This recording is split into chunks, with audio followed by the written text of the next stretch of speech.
প্রথমেই সবাইকে ধন্যবাদ জানাতে চাই, আপনারা এতটা দূর এসেছেন আমাদের এই জার্নির সাথে। আর খুব ভালো লাগছে যে আজকে আমরা যে স্রষ্টা এই গল্পে, এই দেবী চৌধুরানীর যে স্রষ্টা, তার বাড়িতে এসে আমরা আমাদের প্রচার শুরু করেছি, আমাদের দেবী চৌধুরানীর প্রচার।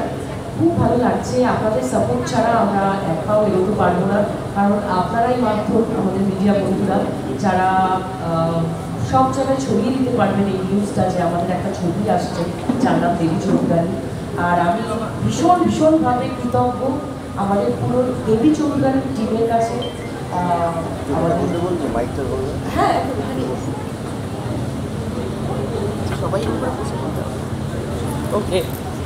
তো আমি ভীষণ কৃতজ্ঞ যে আমার প্রডিউসার, অবশ্যই এডিটেড মোশন পিকচার সৌম্যজিৎ, আর মানে শুভ্রজিৎদার কথা বলবো, যিনি ভেবেছেন আমাকে এই চরিত্রটাতে, দেবী চৌধুরানীর চরিত্রে, তাকে আমি ধন্যবাদ জানাই আমাকে কনসিডার করার জন্য অ্যাজ দেবী চৌধুরানী।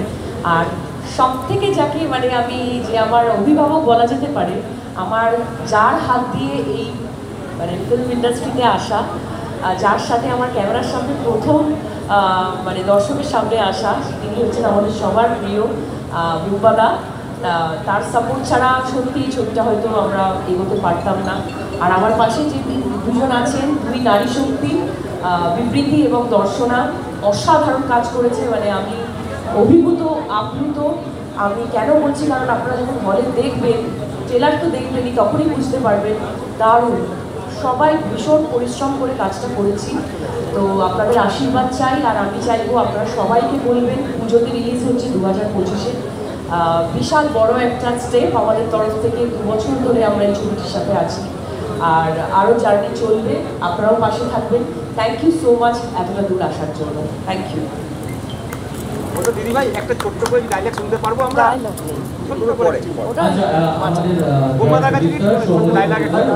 ছবির একটা ছোট্ট ডায়লগ। নমস্কার সকলকে।